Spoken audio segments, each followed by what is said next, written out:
episode of The Lumber Word, episode 171. Working it in before Matt takes off on the big airplane somewhere. Kip Fotheringham. Kip, man, I got you last minute. I appreciate that. And you look like you got some serious sun somewhere, man. He's been swinging a golf club, I bet. Yeah. I bet he's been swinging a golf club. Yeah. Working in the fields, boys. Working in the fields. No, you're out on the silo. Isn't that a lyric from Bruce Springsteen? Yeah, I think it is. You got tending the crab nets there, Kipper? Oh, yeah. Hey, so real quick before we start, I had a request from my wife to give a shout out to the Portland airport, which she flew through yesterday, and said it was an amazing tribute to our business with all of the forestry type of, how can I put it, Matt? When you walk through the different parts of the airport, it's basically trees and a tribute to the Pacific Northwest and how well they took care of her when she got off the airplane, and her mother and her sister. And my God, the Portland airport must be truly amazing. Matt, do you have anything to say about that? I think, after you dump $4 billion into it, renovating it, it should look nice. But the Portland airport's kind of a sneaker airport. It's actually one of the better airports that you'll travel through in the United States. And I've flown a lot, so I'm saying that from experience. But I do like the Portland airport. And they've kept it, that's sort of been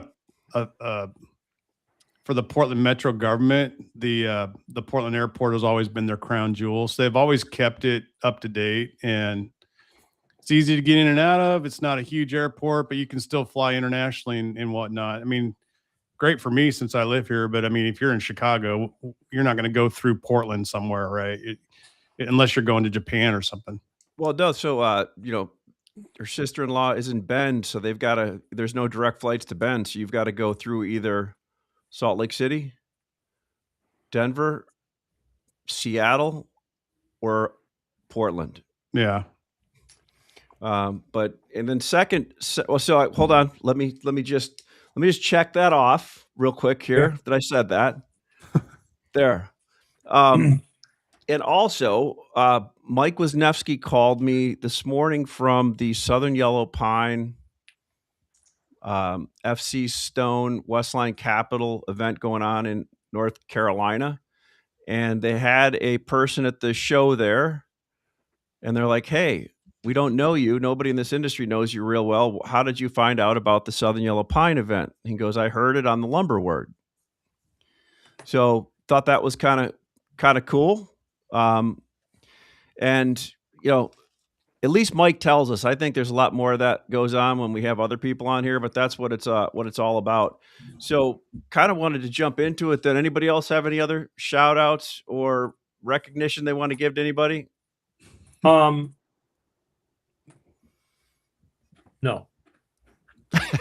All right.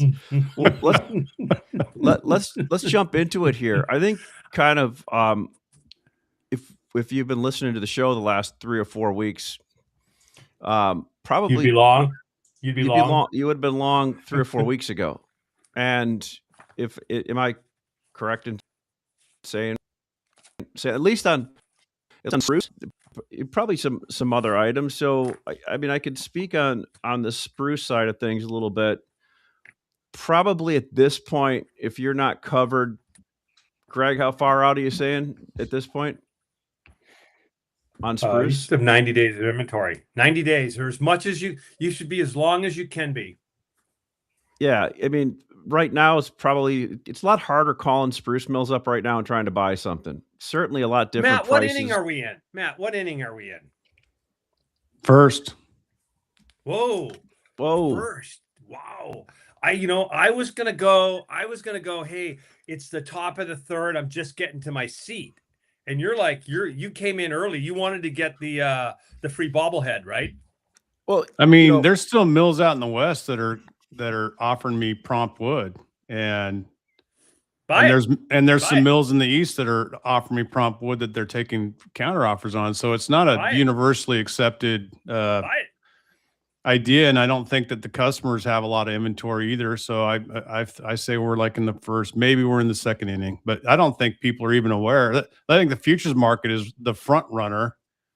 Like it's rallied 30 some dollars here in the last 2 weeks, and that's catching people's attention now, and that's allowing the mills to try to firm up their prices on Tuba 4 and Tuba 6. Matt, Tuba 6 is still the front runner which is kind of funny, right? Tuba 6, no, we're getting toward the end of dimension. We're getting toward the end of that 2x6 cycle where it really makes that push and goes a big premium. You just said something. I think we've been doing this for so long. I don't think I'll say how long, because it's a long time. How long is too long? Come on. Between the four of us here, we got some time under our belts, man. Right? Maybe if we added it all up, it would be. We're old. Is that what you're saying? Yeah, but hey, even Mozart had 3 more frickin' symphonies under his belt, right? Yeah. I still think we've got that in front of us. But you made a good point. I guess I'm pounding the table because I see it, but I have to agree with you. I don't think as many people. There's some pretty astute buyers out there that are picking stuff up and buying stuff, but I think there's going to be some people probably surprised. So, Kip, I got that report you sent and you were talking about stuff. A guy I was talking to today from Arkansas up to Indiana, they paid $4,000 to haul a load of pine up. How many loads of pine do you think you can haul up from the south to the north at $4,000 with the 22,000 feet? So from where you sit at the trading desk and from all your connections, what's your feeling on stuff out there, Kip? Well, I don't want to say we're old because that's that'd be wrong. But I think that you and I met each other in 1992 at a NOLA conference. So we did. I'm not just yesterday. Seems like just yesterday. Yeah, it was just the other day. Just the other day. But a couple things. I mean, one, obviously, on the bullish side, the transportation thing is certainly on the yellow pine side. I mean, Beam could talk a little bit more on the Pacific Northwest. In Canada, it's 80% rail going to the US, 20% trucking. But on yellow pine, it's the other way around, right?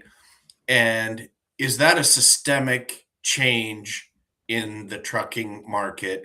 I mean, forget about the diesel and all that stuff. That's a concern, because what it does is it makes the guy who has the wood on the ground in Dallas, like Beamer or you guys, the market is regional now. That you cannot go, I think Charles said it the other day, getting wood from Alabama to his facility, all of a sudden it really wasn't a viable business. They were gonna honor their contracts, but longer term, that wasn't going to work anymore. And you talked about from the Cape, etc. The other thing too, and it's a big deal. I mean, everyone kind of jokes about how much money the Canadian mills lost in the fourth quarter. That's not going to happen again. That is a one-off. Third and fourth quarter, the numbers were so bad that I talked to one of the public majors, and he was adamant, and I don't necessarily know if I agree with him. He was adamant that any mill that makes less than 150 million board feet in North America has a target on it. Now, he may have been talking more about the public companies as opposed to just everybody. But there's public companies that make 150 million. There's a serious issue going on here, and I don't know how long these guys are going to be able to hang on. Yellow Pine's making money, PNW's making money, not enough to ever build a sawmill again, and the Canadian mills, they're running out of rope. Honestly, they are. Domtar's at what, 80%, taking shutdowns, Resolute, somewhat the same. I mean, you guys know better than me. Like, they are running out of rope. I think, I mean, the real thing is, you know, and this is what I always try to do is I try to say, hey, what is the market telling me? And what the market's telling me is we have flat demand, and we've had the flat demand now for 24 months. Demand hasn't really changed. What has changed? Supply has changed. And we've over the last 2 years, we've passed the tipping point of from production outpacing end use consumption to end use consumption outpacing the level of North American plus European import production. And through that process along the way, we've completely drained the pipeline. All of the excess inventory, Matt talked about this last week, excess inventory that this guy had here, or that guy had there, or this European mill was here, blah, blah, blah, blah, blah. That's all gone. That's all gone. Every order, every day that lumber gets consumed at the end user right now translates back to an order for production that isn't produced yet. And that's why if you look, you know, we traded for about 5 or 6 weeks very sideways during a period of seasonal weakness. And over the last week to 10 days, Matt points out, we're up $30 a thousand on the futures. If I look at my futures chart, it says we're going to 680 or 700. We're currently 620. So, you know, you're talking 10 to 12% higher than here. You know, that's all the visibility I have right now. Matt, Ash, and I were talking, I don't know, a week, 10 days ago. Man, you know what? We should just buy futures. And you know what? We sat back and we went, you know, that's just not our game. We don't have any forward book, nothing sold forward right now. And we have an all-in cash position. I did leave a few shorts on and said that I'm hoping I lose a lot of money on this because then that will just prove again to Montreal that hedging is best when you lose money on your futures. You're gonna show them. I'm gonna show them. Yeah, Let me show you. I mean, Matt, I can't even tell you. I mean, like the number of contracts I have is like it's you know, the market could rally $100. I wouldn't even notice it. It's that few contracts. That sounds like a humble brag. It is a bit. There you know. go. What I mean, I mean, Matt, I stood on the chair last week and I went, you know, like totally talking position. We're all in max inventory position, balls to the wall. Let's go. I mean, I pushed up my peak price from mid-July to, you know, mid-August. Yeah, I'm waffling on that a little bit. I still think, I mean, there's this, I'm probably, if you said, hey, I think there's a 50-50 chance the peak could be mid-July or mid-August. It's 50-50 which one of those. And this is a strange year, see how things develop the next couple of weeks. This is not the normal type of summer market that I'm accustomed to. Normally I'm ditching inventory in June. Prices are going down in June or July. You know, so you get a little bit of a reprieve sometime in July or August where when the mills get a little rally and it lasts for a couple of weeks. And then it goes back down to, you know, kind of slows down going into September, October. And then you get your lows of the year sometime October, November, December. That doesn't seem to be happening this year. This seems to be the kind of year where everybody decided before the year started that they were not going to add inventory unless they absolutely had to. And a lot of the trading companies got burned last year with long positions that they made no money on or lost money on. And so they came into the year with, you know, lower, I don't know, inventory ideas and their trading platform was maybe a little bit more neutral than new companies they went to and worked for. Yeah. I mean, like I told you guys back in the wintertime that I had several people canceling contracts with me for 2026. At the same time, I was increasing my personal contract commitments with the mills that I buy stuff from because I knew it was going to be harder to find this stuff, not easier in the future. You know, for very many reasons. It's like the big one being that the tax is penalizing the Canadian production. And guess what? I'm talking about contracts with Canadian sawmills. So if you're in a position where you need Canadian lumber and you don't have some of it contracted, you're at a risky position this year. This is not the year that you want to. In hindsight, I don't think reducing contracts was the long-term play. I think it was a short-term play. But so here we are in June, and markets are getting frothy again.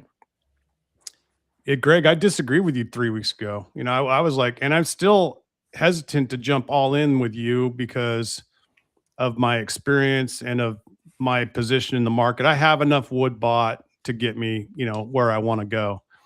But I'm not jumping up on the stool, shouting from the rooftops. I would love it if the market goes to those levels that you're talking about. I mean, I think that would make all of us some money, and it would make, the summer more interesting than normal, where you have upward pressure and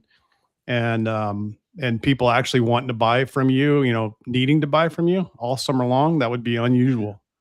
So, but I still have, like I said, Western mills and some Eastern mills trying to sell me wood that they don't have the answer for, which blows me away. When I see what's going on out in the world, that there's still pockets. I mean, dude, I ran into this today. There's a Western mill. I'm not going to name names, but there's a Western mill selling whitewood 2x4 at $100 below what I'm selling it for. But they're selling it cheaper than the number 3 or utility price by like $50. They're just dumping it. And I don't understand. Need to turn it into cash. I don't get it. We like Ash and I ran into this over the last 30 days. We've had a couple of situations where we were like going, what are we missing when, like you said, guys came to us with stuff and said, hey, we need a home on X number of cars. What can you do? And we're like, I mean, we routinely advertise as like, hey, we'll give you a bid on anything, any day, anywhere. You may not like it, but we'll bid on it, right? And we did, and we kept getting hit. And I mean, to the point where we talked about this last week in Buffalo, is like, we kind of need to push the clutch in because the number of cars that we have going there. And I told Ash this morning, I go, God, you are a genius. You may be the best buyer that I've ever encountered. You could continue. Sucking up to the boss. Not only the shark, good looking man, the shark. Very powerful. Come on. And Greg didn't just hit the pricing or the sales bong this week.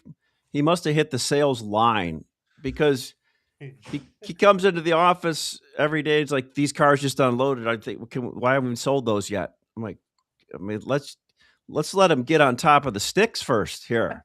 Before it's okay. It's okay, but we got a good order file. Let's go. I want to ask Kip something here, Matt. Okay. Like, yeah. Last week we had a discussion, and it's kind of been rattling around in my head because it made a lot of sense. I can't remember the exact stat you said. I think between Euro coming in and Canadian, the loss we've had over the last X amount of years, I think you threw 30%. I can't remember the time frame you put. You said how much North American and Canadian and European fiber has come off, is coming off, relative to if we're at a flat market, like the demand hasn't fallen that much. Yeah. Okay. So I think so at the peak of COVID, I think this is what you're referring to. At the peak of COVID, the total wood available in North America was 62 billion board feet at the peak. And if everything continues the way it's continuing with European, which I think we probably can assume that that's not going to change now with, halfway through the year, and then they got to run it and ship it. And then the Canadian shipments to the US, the US South is actually declining now. It has been for 3 years, kind of flat to decline. when we had that huge pickup, you know, when the Canadians bought a whole bunch of US mills. And then the PNW has pretty much been flat for a while. When you put that all together, you're going from 62 billion board feet of North American production to either 52 to 51. So since COVID, that's what we've lost. And in sort of I've sort of talked to you guys about it before, but the big change to me, it's in the past, right? When guys have, like right now, West Fraser is kind of 80% on yellow pine. They're running at 80%. Could they step on the gas and make it 90? Yeah, they could. I mean, the logs are there. They might have to hire, you know, Billy Ray and Cletus, but they could, right? But the big thing now that's changed in the past, when we've had the bottom of our lumber industry and things have turned around and either a supply or a demand pickup, is the 50% that is not making lumber is now becoming a huge problem. And we've had 25 pulp mills in the US shut, and there's more coming.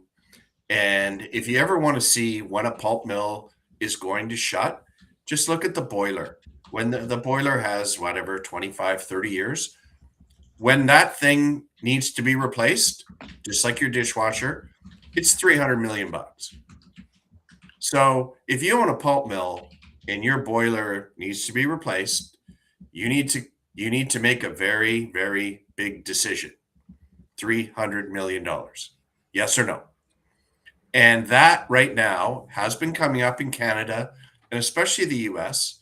And the choice has been no. And then your sawmill has got a problem. You want to hear about another looming problem that I talked about last week? Longview? Yeah. Kip knows a lot about sawmills, everyone, just so we're setting the record straight here. Kip managed a sawmill, was vice president of sales for a sawmill, was vice president of sales for another big sawmill company. He's got extensive experience understanding manufacturing from the manufacturing side of things, not just selling lumber. And I think the people that work at Hampton tend to know a little bit more about sawmills and sawmill technology just because we have so many sawmills and we go through them and visit sawmills a lot. So you just sort of pick this stuff up over time. But one of the things that sawmills have to do in order to run is get rid of their residual products. That's all their sawdust, their bark, their chips, all of the stuff that comes off the log that doesn't get turned into lumber. It's either going to get burned or made into something else, or it's going to get chipped. The bad logs, the small logs that don't make it through, they get chipped, whole log chippers. That stuff gets sold. The byproduct is not just thrown in the river, right? It actually gets sold. And there's companies all over North America that will buy this byproduct. Well, the biggest one in the Northwest just had a massive explosion 2 weeks ago. And they're not taking any fiber from anybody. So where's all of the chips from? There's 10 mills within 100 miles of that plant, all producing Hem-fir and Doug-fir. Where are they going to put their chips? Well, right now they're stacking them up, but their next option is load them into containers or put them into a ship hold and send them over to Asia for pennies on the dollar compared to what they would have got if they'd have kept it locally, right? And then there is no third option. The third option is you shut your mill down because you can't stack chips anymore. And so there's a real problem looming. And I had a discussion. I was visiting a sawmill yesterday. During lunch, this topic came up, and they don't have a good answer. And they're one of 9 other sawmills in the area that have no good answer. So not only are we going to have a bad forest fire season in the Northwest because we got 40% of snowpack. We've got a bit of a frothy market going on right now that Greg's been talking about for 4 weeks. And we've got these other things going on that are outside of our industry that have real impacts on mills being able to produce lumber if you thought that the American West was just going to step right in and absorb all this extra Canadian wood that's not being produced, well, maybe that was true before this place blew up. But that's not true today, right? And the future looks cloudy. Yes, I wanted to talk a little bit about, about some demand side, some other things that were going on. I don't know if anybody noticed, but Berkshire Hathaway bought one of the bigger public traded home builders, Taylor Morrison, last week. There's been several Japanese investment houses that have bought some medium and smaller size, some private home builders, and kind of rolling them up. And so I just, I put that in my category of like, smart money buying, because the reality is, we've been at 1.3 million now. This will be like our third year in a row. So this is, kind of bouncing along the bottom on a demand side, right? So these guys are obviously looking down the road saying, hey, they're going to build more houses and they're going to have more pricing power down the road. I did see where existing home sales came out yesterday, better than expected, best number in a year, I think.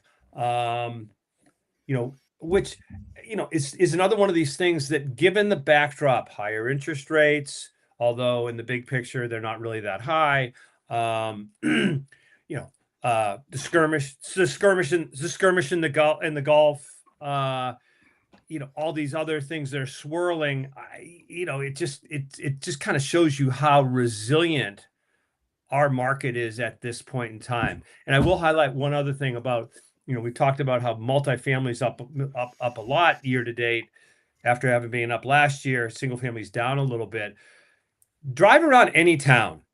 I've been in, 3 or 4 different cities in the last, 60 days, and every one of them, multifamily, going up, like wherever you go, wow, look at that. Wow, look at that. I mean, even in our neck of the woods, Ash, we got it going out right down the street, right? So, Greg, do you think Ron Howard will direct a movie on housing like he did the 80s movie called Gung Ho with the Japanese buying all the auto companies?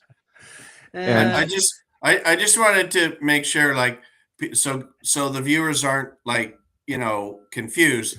What Greg was talking about is Taylor Morrison. They're a home builder, not Ashley Madison. That's a home breaker. Don't get confused. That's a good line. Swipe left, Kip. Swipe left.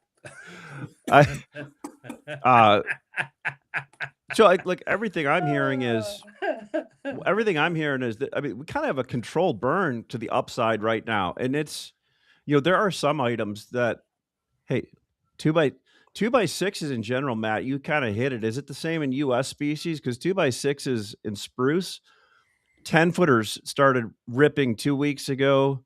10s are good in everything right now. We sold everything. 10-footers at 700 picked up yesterday in the reload. And the guy countered me and I said no. And he goes, do you have 3 of them? And 2x6, 104 and 5As. 2x6 16s. Now 12-footers are starting to take off today. Yeah. And I mean, what's going on with that? What is 2x6, 104 and 5/8 Hemford, Dougfir now? Has that caught up to spruce at all? I think it's still a little bit cheaper than spruce. The Dougfir is probably not, but the Hemfir probably is. I mean, there's none available though.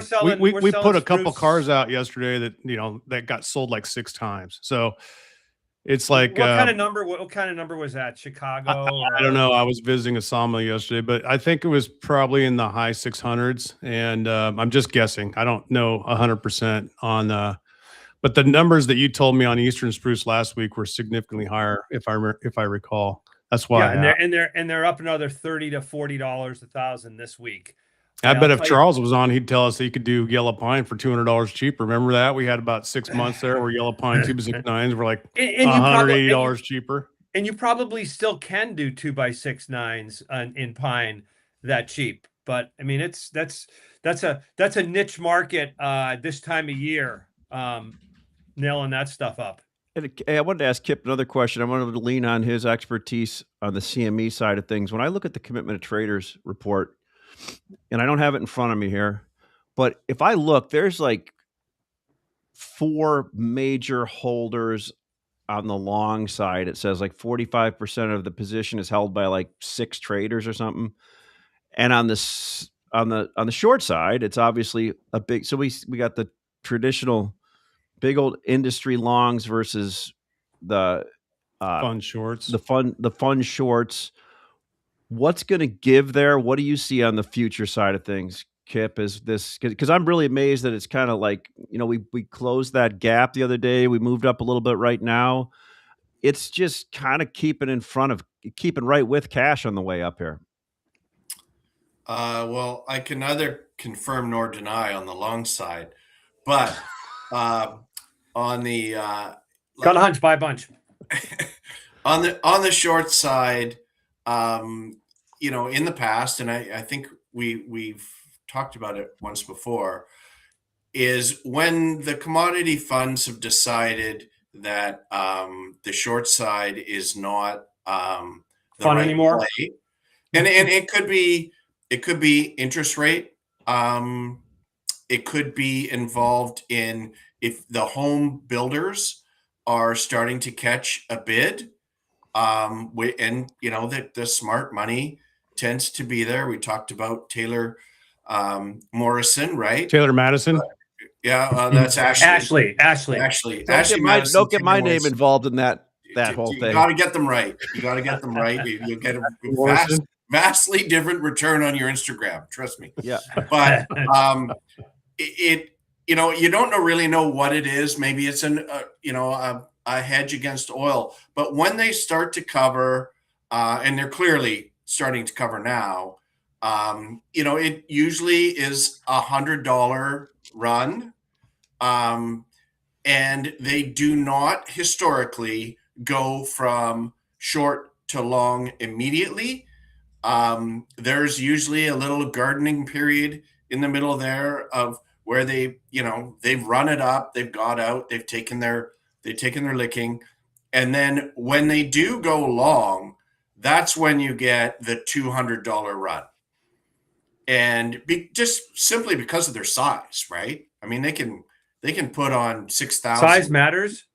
Think about what we're saying. We're talking Taylor Morrison, not Ashley Madison. But it does it does lead to that potential for sure. And right now they're covering. There's no question. I mean, you can see. Well, open interest went down 330 yesterday. Well, there's 1,100 trades today alone. And you got more today. I would say with the RSI of 85 today, that short term, we probably put in a top. I would look to have like some sort of an adjustment correction between now and housing starts on Tuesday, and then make another run. If you're looking to get long, I mean, if the market drops back down in the low 600s, that's going to be a great place to buy, right? I mean, yep. I think. Well, it's below cash, right? You're going to be below cash, and you're going to go, oh, okay. I mean, I'm not telling you that that's what you should do. You should consult your own financial advisor for sure. Thank you. For sure. Well, with all the compression we've had, this is merely for entertainment. This is just entertainment. We're just talking. We've had 2 months now where number 2 and number 3 and utility have been within like $10 or $20 of each other. And then there was a period of time where premium was like another $10 or $20. So you've got 3 MSR. Grades of 2 before, right? All within $40 levels of each other. And just historically, that should swing back to wider spreads. So if utility and number 3 are firm at say 550 and 2 and betters at 560 and premiums at 580, those numbers should be more like 550, 600, 650, right? So we're starting to see that spring back effect on the 2 and better and the higher grades. But what we're really talking about, if you just was the last, 30 minutes of listening to Greg and Kip, is a potential $100 to $200 rally in the middle of the summer. And a lot of this stuff is things we have no control over, which is unusual. I mean, I'm not sure it's going to happen this way, but they're painting a pretty good picture for why it could happen and why something's happening, because something's happened already, right? We've already started to see a change. and I think it's the first or second inning. Greg thinks it might be the third. Well, that means we still got a lot of ball game left to play here, right? Yeah, I mean, I'm kind of looking at saying is at what point over the next 30 days will there be something that like all of a sudden the market looks at and everyone goes, oh gosh, you know, and that we didn't know that was going to happen, but that's why, you know, like, I mean, buyers all need to have that aha moment, and that's when you're going to get, you know, that's when you get this the scamper, the real feeding frenzy type of a market. I mean, I will say that in our world in the East, it's going to get really tight in July. And, you know, you don't want to be selling things that you don't have already in inventory because you're not going to be able to get them. And Greg, like you, is that just because of the shutdowns? Yeah. I mean, there's going to be, you know, the shutdowns are going to be more extensive this year, and they're combined with, you know, permanent curtailments that are just kind of winding, you know, starting right now. Yeah. And Greg, if you play the tape back here, if you're a buyer right now, like Greg said, I heard you actually talking to a buyer today about it. Hey, you haven't bought anything yet. You're not sure what to tell your boss. Play the tape back and you can say, oh, I didn't realize that there was a problem with that pulp digester or whatever out in, you know, Longview. And, you know, I didn't realize all that extra inventory that's been taken off the market. I mean, we're giving you cover here so it's not your fault. And again, that's just an opinion. I could be wrong. So where could we be missing this, since we've basically grown horns out of the top of our heads and now the back of it also? Like where could we be? What could we be missing here? What's the unknowns here? Slowdown in consumption that we're not expecting. Yeah, that would be it. Because we know that the production is going to decrease over the next 60 days, right? That's just a fact at this point. And one thing that it is, I mean, it is a possibility that the home builders view this as an opportunity to gain back some margin where they've had margin compression, right? Where they're giving incentives, you know, the average person is not paying 6.5% for a mortgage. You know, there's some incentive in there, especially the new home guys. So do they view this as an opportunity to not build more homes and just reduce the incentives if demand picks up slightly? That is a concern, right? Instead of, 18% gross margin, we want to get back to, 22, 23, and we're just going to reduce the incentives, but we're not going to build anymore. That's a possibility. Yeah. I mean, yeah, that's an unknown, right? We don't know. No. If the economy just ground to a halt all of a sudden, which there's no indicators of these things happening. So I'm just saying these are things that basically the only way that this market is going to unravel itself at this point, Ashley. I mean, at the very least, we just had 2 months of trying to run it through 570 down to 550 again, right? In the board. And it failed like 30 times. So that tells you something. That's a hard bottom number, that 570 level. When giant funds throw 6,000 shorts into the market and they can't get it below 570, now they're covering at 620, and they've done 1,100 of them today, right? And they're going to do another 1,000 tomorrow. So these are all fundamental changes that are occurring as we speak, that are just naturally raising the angst level and the prices of 2x4, and really was kind of foretold by the compression that we were talking about for 2 months and the flat market conditions. You got two choices. When you're flat for 2 months, you're either going to spike upwards or you're going to spike downwards. But there hasn't been anything in the wider market that has shown us that we were going to spike downwards, because we've been talking about consistent demand. So Greg, Ashley, myself, every day we come in, we've got lots of plate appearances, lots of guys looking for trucks, lots of guys looking for cars. You don't get every order, but there's plenty of inquiry around. Well, that's not a bad market. That's a fundamentally healthy market, right? Liquidity. Right. Yeah. You've got a downward market with high liquidity. That's still a good market. It just means that you have to take less for your lumber, but it goes away. The worst kind of market that we've ever been involved in, all of us, and we've been through these, is the low volume, low liquidity markets where people just won't even take your phone call. You can't get an offer from anybody, and there's just wood stacked up everywhere. That's no fun. Well, we're not even close to that. All the conditions in the United States are the exact opposite of that. There's low inventory, high volume, lots of opportunities. So my question is, with all these, when Greg and I are short, we're short against cash that we have a position on. Don't care what, so to speak, what happens. How can these funds, I mean, Kip, maybe you know better than I do. I mean, there are no Canadian mills making money right now. And I would say in the Pacific Northwest, probably few mills are making much money out there either, right? How can you sit there with that big of a short position on, knowing that your underlying producers that are producing a large chunk of this are $100, $1,000 off sides? I mean, or do these people just look at charts and they don't even look at that? I don't think they would know. I don't think they would know. And I remember talking to a commodity trader friend of mine in London, and he was, part of his portfolio, he was short lumber. And I kind of said, at the time, why, like, what's your thinking? And he said, well, what is it? Is it a ton? What's a contract? He had no idea. So if you think he knew what Wes Fraser is making or losing, no, it's part of a bigger picture. And to be fair, the last 3 years since COVID, being short, they've made a lot of money. It's true. And now they have to give some of it back. And the question is, and I think we're starting to see it, that they are no longer want to be short.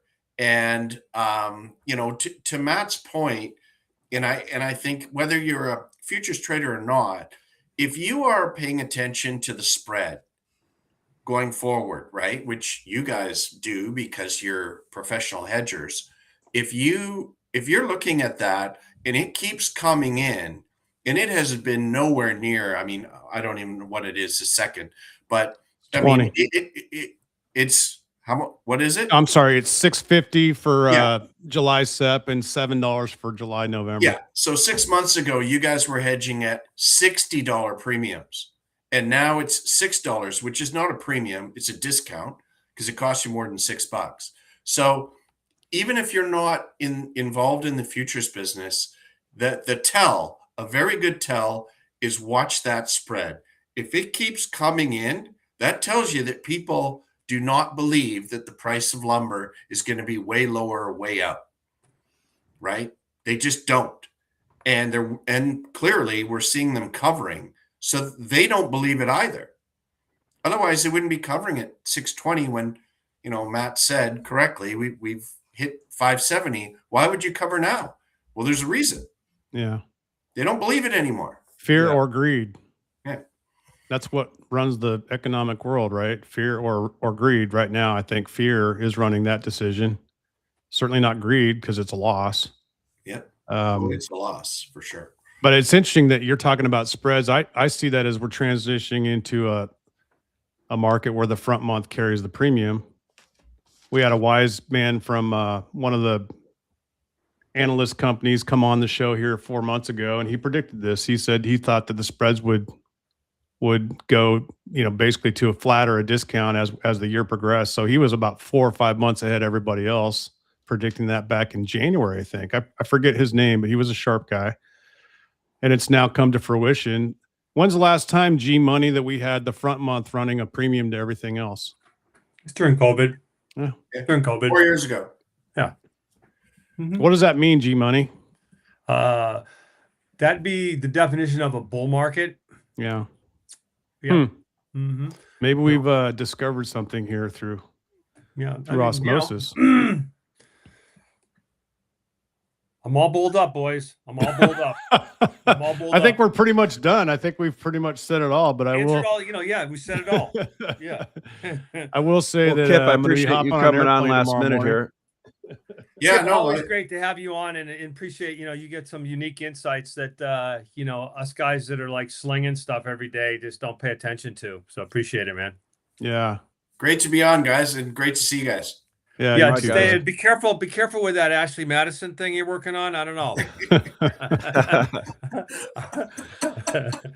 See you, boys. All right, Yeah, guys. take Yeah, care. it's- Cheers, guys. Bye.